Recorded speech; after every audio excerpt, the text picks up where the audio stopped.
여기는 너 같은 쥐가 올 곳이 아니란 말이다. 시간 낭비하게 하지 마. 적어도 깔끔한 차림으로 다시 오든가. 아, 그런가요? 그럼 돌아가겠습니다. 내 이름은 후지타 시노부, 28살 고급 시계 판매원이다. 이 크로카우스 모니로봇에 근무한 지 2년째이다. 여기 오기 전에는 부동산 영업을 했었는데 상사와 타협이 안 돼서 퇴사했다. 이직처로 시계 가게를 선택한 건 시계를 좋아하는 아버지의 영향이다. 고작 시계라고 얕보질 마시길. 우리 가게에서 다루는 시계는 싼 것도 몇십만, 최고급이라면 수천만 원에 달하기 때문에 가격만으로만 따지면 차를 파는 것과 별 차이 없다. 게다가 판매원은 개인 매상이 기록되는데 그 숫자는 보너스액이나 출세에 직접적으로 반영이 되기 때문에 사내 경쟁이 굉장히 심한 회사이기도 하다. 체인점은 여러 개 있지만 우리 점포는 그 중에서도 최상위 매출을 자랑한다. 매달 개인 매상 탑3를 발표해서 표창을 주는데 대부분의 판매원은 넘버원을 목표로 하고 있을 정도이다. 그런 럭셔리한 사파리파크 같은 직장 환경이기 때문에 항상심이 있는 사람이 아니면 살아남을 수 없다. 나 또한 넘버원을 목표로 하고 있다. 그리고 지난달에 드디어 해냈구나! 축하한다! 감사합니다. 처음으로 월간 매상에서 넘버원을 달성해 점장인 코이즈미 씨에게 표창을 받았다. 물론 진심으로 기뻤고 많은 동료들도 아쉬워하면서 축하해 주었다. 하지만 역시 그 중에는 탐탁치 않아 하는 사람도 있었는데 무슨 수를 쓴 거지? 무슨 말씀이세요, 선배?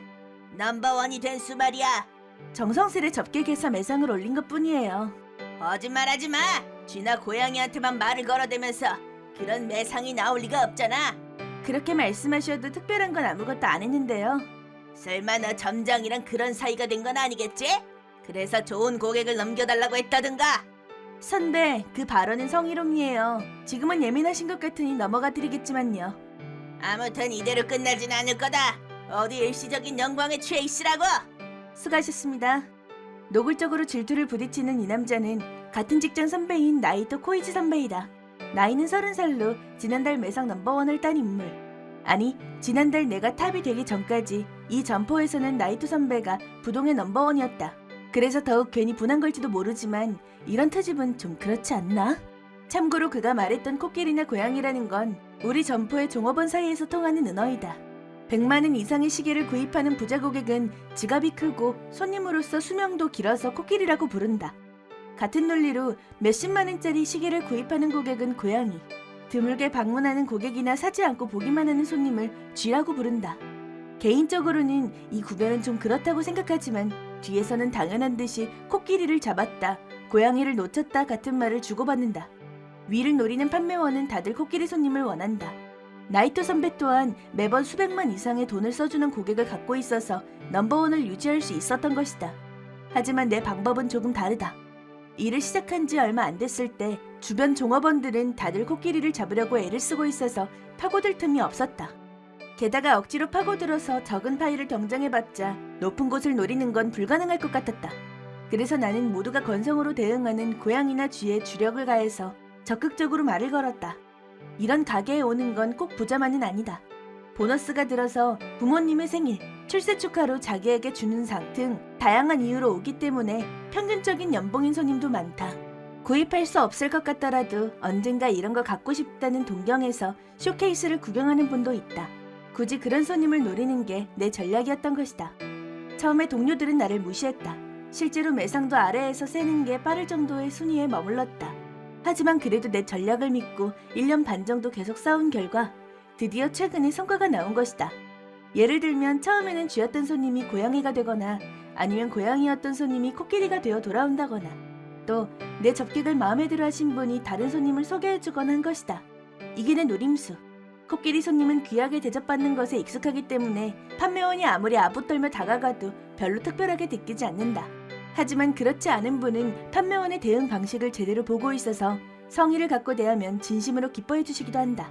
이렇게 나는 부자인 분들에서 일반 분들까지 폭넓은 층의 고객을 갖게 되어 결과적으로 넘버원이 될 수 있었던 것이다. 아무튼 간에 드디어 목표를 달성한 건 기뻤지만 나이토 선배의 질투는 심했다. 야, 여기 쇼케이스 더럽잖아. 네가 청소해둬. 먼지 하나 없을 때까지 정성스럽게 말이야. 온갖 일에 트집을 잡으며 청소나 잡일을 나에게 떠넘기고 판매소에 서지 못하게 하거나 죄송합니다 손님. 고지타는 다른 일이 있어서 지금부터는 제가 안내하겠습니다. 내가 새 손님을 접객하고 있으면 강제로 끼어들어 가로채거나 그의 방해 공작에 의해 내 매상은 좀처럼 올라가지 않았고 이번 달은 나이토 선배가 넘버원을 되찾았다. 물론 분하지만 이제 방해도 조금은 나아질 거라고 생각하니 안심되기도 했다. 하지만 내 생각이 아니했다는 걸 깨닫게 되었다. 유일해 미안하지만 잠깐 괜찮나? 네, 무슨 일이세요? 너 말이야 고객 약속을 잊으면 어떡해? 오늘 네 고객인 이구치 씨가 오셨다고? 네? 정말요? 정말요라니? 이구치 씨는 며칠 전에 전화로 약속을 잡았다고 하셨어. 저는 그 얘기를 처음 듣는데요. 그럴 리가 있나? 나이토가 너한테 메모로 전했다고 했어. 전화를 받은 게 나이토 씨인가요? 그래, 확인했더니 너한테는 제대로 전달했다고 확실히 말했다. 그런 메모 못 받았어요. 변명은 됐다. 아무튼 네 실수야. 이구치 씨는 나이토가 제대로 대응해줘서 큰일로 번지지는 않았지만 자칫하면 클레임 건수였어. 요즘 잘 된다고 해서 긴장을 늦추지 마. 그의 방해는 잠잠해지기는커녕 더욱 심해졌다. 왕제를 탈환하고 나니 더욱 그 자리에 집착하게 되어 위험 분자를 제거하려고 하는 것 같다. 이 건으로 나에 대한 점장님의 신뢰가 내려가 버렸다. 게다가 나이토 선배는 후지타는 점장님에게 미인계를 써도 되는 고객을 빼돌려 받고 있다 던가 손님과 후지타가 데이트하는 걸 봤다는 목격 정보가 같은 근거 없는 소문을 흘려대고 있다. 점점 직장에 있기 불편해졌다. 아무래도 그는 나를 그만두게 하려고 진심으로 마음먹은 것 같다. 하지만 그러던 어느 날 내가 판매소에 서 있는데 손님이 말을 거셨다. 저기요, 혹시 이 시계는 복각 모델인가요? 네, 맞습니다. 라렉스 환상의 페이토나라고 불리는 시리즈를 복각한 것입니다. 역시 그랬군요. 이야, 젊었을 때 동경했었죠. 참고로 이건 이렇게 처음 보는 손님과 시계 담론에 꽃을 피웠다. 뭐 자주 있는 일이다. 이런 시간은 나도 시계를 좋아하는 사람으로서 그냥 즐기고 있다. 하지만 잘 보자 60대 정도로 보이는 이 손님은 심플하면서도 품이 있고 고급스러운 차림이셨고 이미 차고 계신 시계는 오래된 거지만 초1급품이었다. 다시 말해 코끼리 중에서도 상당히 상위분인 것 같았다. 그럼 역시 오겠지. 후지타 씨 전화 왔어요. 급한 일이라네요. 그럴 줄 알았다. 요즘 조금이라도 돈이 있어 보이는 고객과 내가 대화하고 있으면 반드시 그가 끼어든다. 역시나 전화는 오지 않았고 돌아가 보니 나이토 선배가 아까 그 손님을 안내하고 있었다. 이제 와서 끼어들 수도 없으니 깔끔히 포기할 수밖에 없었다. 마음을 다잡고 업무에 복귀했는데 약 10분 후에 정말 죄송합니다. 죄송합니다. 점장님과 나이토 선배가 아까 그 손님에게 고개를 숙이고 있는 모습을 본 것이다. 현장을 보고 있던 동료에게 들은 말에 의하면 나이토 선배는 조금이라도 비싼 시계를 사게 하려고 고급 모델을 닥치는 대로 추천했다고 한다. 하지만 그 손님이 이것들도 좋지만 저는 그 복각 모델을 보고 싶군요. 나와 얘기한 계기가 된 시계를 보여달라고 그에게 부탁한 것이다. 그 시계도 상당한 고급 모델이지만 욕심을 부린 나이토 선배는 아니, 그건 디자인도 오래됐고 솔직히 별로예요. 그런 것보다 손님에게는 바레게의 최신 모델이 더 잘 어울리실 것 같은데. 라는 말을 한 것이다. 그 손님은 젊었을 때 그 모델을 동경하셔서 언젠가 그걸 사자는 마음으로 노력해서 성공한 것이라고 나와 대화할 때 말씀하셨었다. 다시 말해 애착이 있는 모델인 것이다. 그걸 하필이면 종업원이 무시하다니. 손님은 언성을 높이진 않았지만 대신 점장을 부르라고 지시하고 조용히 말씀하셨다고 한다. 그런 말투는 솔직히 불쾌합니다. 그렇게 되어 결과적으로는 둘이 같이 고개를 숙이게 되었다고 한다. 그리고 일단락되자 나를 눈치채신 손님이 나에게 오셔서 저기요, 그 복각 모델을 보여주실 수 있을까요? 네, 잠시 기다려주세요. 이렇게 손님과 다시 시계 담론에 꽃을 피우고 수십 분 후에 손님은 그 복각 모델을 구입하셨다.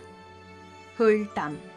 여기서부터는 후일담인데 그 손님이 이번에는 아드님을 데리고 오셔서 자기 회사의 후계자가 될 아들에게 어울리는 시계를 골라달라고 나를 직접 지명해 주셨다. 최종적으로는 그분은 2천만 원짜리 시계를 구입하셨다.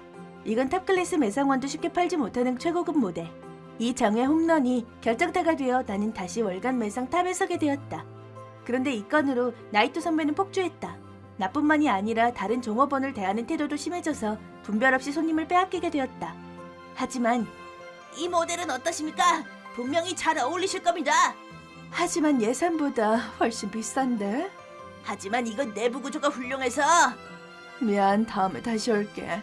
기다려 주십시오. 그럼 이쪽 시계는 어떠신가요? 너무 필사적인 태도로 손님의 예산도 도외시하고 비싼 모델을 강매했기 때문에 전혀 팔지 못하게 되었다. 뿐만 아니라 손님들은 엄청 질색했고 클레임 건수도 늘어났다. 이렇게 넘버원은커녕 탑5에도 들지 못하게 되어 누가 봐도 영락해갔다. 원래 넘버원이었고 접객은 뛰어났지. 신입은 처음에 나이토 씨의 접객을 참고하라는 말을 들을 정도였는데 그런 사람이 명백히 악수를 계속 두는 모습을 보고 있자니 씁쓸했다. 그리고 그런 선배에게 드디어 천벌이 내려지게 된다. 여기는 너 같은 쥐가 올 곳이 아니란 말이다. 시간 낭비하게 하지 마. 적어도 깔끔한 차림으로 다시 오든가. 가게 안에 나이토 선배의 화내는 소리가 울려 퍼졌다. 우연히 나도 근처에 있었는데 얘기는 10분 전으로 거슬러 올라간다. 10분 전 선배에게 여성 손님이 말을 걸었다. 저기요, 이 시계 좀 보여주실 수 있을까요? 네, 뭐 상관없는데요. 선배는 내키지 않는 걸 숨기려고 하지도 않았다. 그 여성은 낡은 티셔츠에 청바지라는 꽤나 러프한, 아니 조금 지저분한 차림이었다. 이 시점에서는 솔직히 나도 그냥 구경하러 온 거라고 생각했을 정도이다. 하지만 의외로 그 여성은 적극적으로 이것저것 질문했다. 하지만 선배는 귀찮은 듯이 대충 대답할 뿐 내심 빨리 돌아가라고 생각하고 있다는 게 빤히 보였다. 저 태도는 좀 아니지 싶었는데 다른 손님이 나에게 말을 거셨다. 얼마 전에 나이토 선배가 시계를 판 본으로 꽤 고급진 걸 구매하셨던 게 기억이 났다. 나에게 말을 거신 건 우연이겠지만 바로 옆에 있던 선배는 초조해하기 시작했다. 바로 나를 제치고 그 손님에게 붙고 싶은 거겠지. 하지만 그는 눈앞의 여성에게 아직 잡혀있다. 그리고 내가 손님을 다른 판매소로 안내한 몇 분 후에 그 화내는 목소리가 들린 것이다. 허둥지둥 달려가 보자 선배는 시뻘건 얼굴로 그 여성을 노려보고 있었다.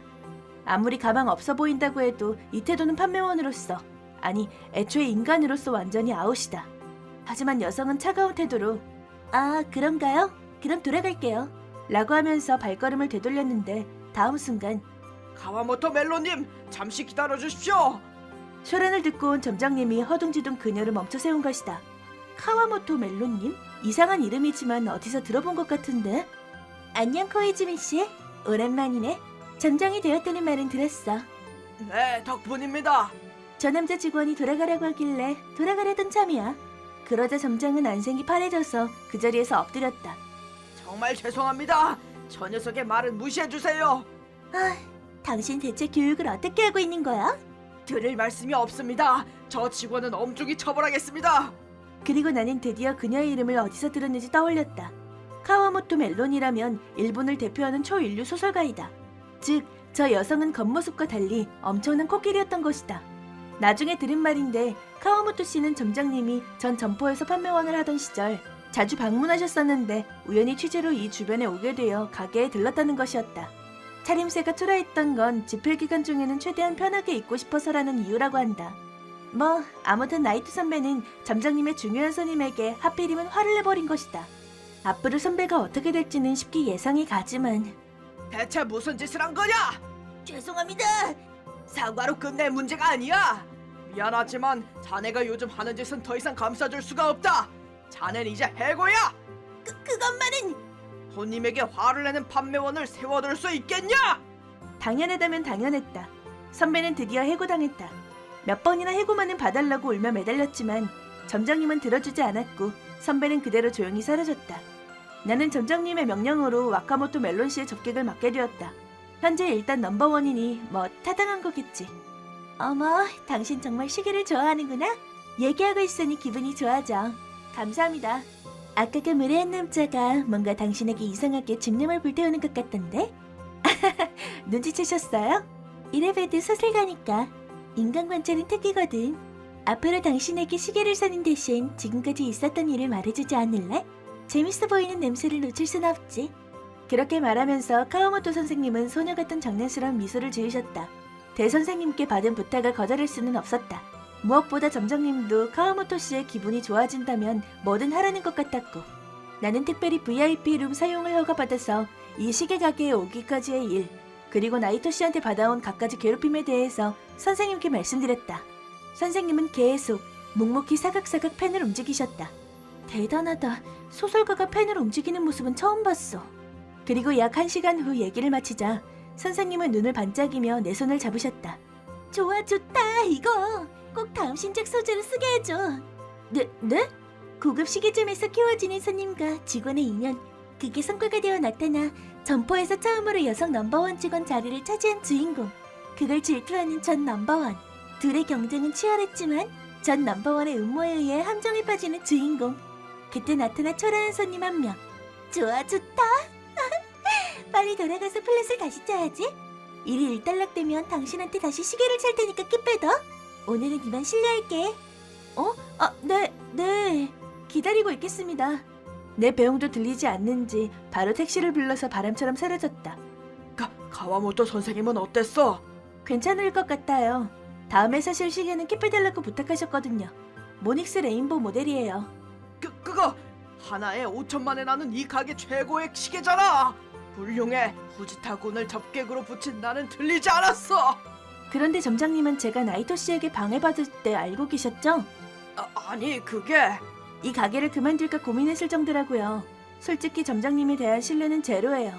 카와모토님이 구입을 마치시면 이 가게를 그만두려고 합니다. 그런 제발 용서해줘. 나이토는 그래도 계속 가게 넘버원이었잖아. 믿어주고 싶은 마음이었어. 정말 미안해. 아니요, 이 건에 대해서는 나이토 씨를 포함해 위에 보고하겠습니다.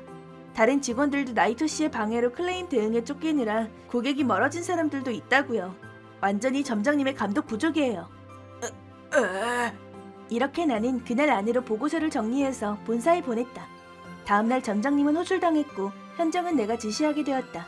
9일 본사에서 검은 점장을 입은 딱 봐도 높아 보이는 사람이 와서 점장님이 감등 처분을 받게 된 것, 다른 점포로 이동하게 된 것, 새 점장님이 나중에 파견 올 거라는 것을 통지하셨다. 엄정한 처분을 내려주는 회사여서 다행이라고 가슴을 쓸어내렸다. 또한 비싼 물건을 사주는 단골 손님분들께는 지금까지의 일을 사죄하기 위해 한 분 한 분 전화로 연락드렸다. 그러자 그 나이토라는 놈이 없는 거면 다시 편하게 시계를 즐길 수 있겠다. 또 새로운 모델이 들어오면 알려주세요. 반드시 갈 테니까요. 라고 따뜻한 말을 들려주셨다. 정말 이렇게 멋진 손님들에게 불성실한 짓을 저지른 나이토와 그걸 감싸준 점장에게는 화가 난다. 하지만 이미 사라진 인간들에게 화를 내봤자 의미가 없다. 나는 좋아하는 시계를 바라보며 행복한 얼굴을 하는 손님들이 운명의 시계와 만나는 걸 도와줄 수 있었으면 그걸로 충분하다. 1년 후. 신호부씨, 점장 취임 축하해. 오늘은 그 축하로 내가 시계를 선물할게. 뭐든 갖고 싶은 걸 말해줘. 그런 걸 어떻게 받아요, 선생님? 어머, 이건 당신 덕분에 데이트를 친 신작에 대한 답례도 겸한 거야. 그래, 그날 취재를 받고 완성된 선생님의 신작이 데이트를 쳤다. 드라마와도 정해져서 선생님의 대표작이 되는 거 아니냐는 말이 돌고 있다. 주인공 모델에게 답례를 하게 해주지 않으면 곤란해. 알겠습니다. 그럼 이번만 받을게요. 이렇게 나는 내 삶에서 특히 애착이 있는 시계를 선생님에게 선물 받게 되었다. 내가 지지 않고 살아온 것, 시계를 계속 좋아해온 것, 이 가게에서 도망치지 않은 것, 모든 것에 대한 훈장처럼 반짝반짝 빛나고 있었다. 시계는 참 좋지. 자기한테 중요한 날에 구입하면 차고 있는 것만으로도 계속 그걸 떠올릴 수 있으니까. 시계는 추억을 몸에 차는 아이템이라고 난 생각해. 정말 그 말씀대로예요. 앞으로도 손님이 운명의 시계와 만날 수 있도록 정진하려고 합니다.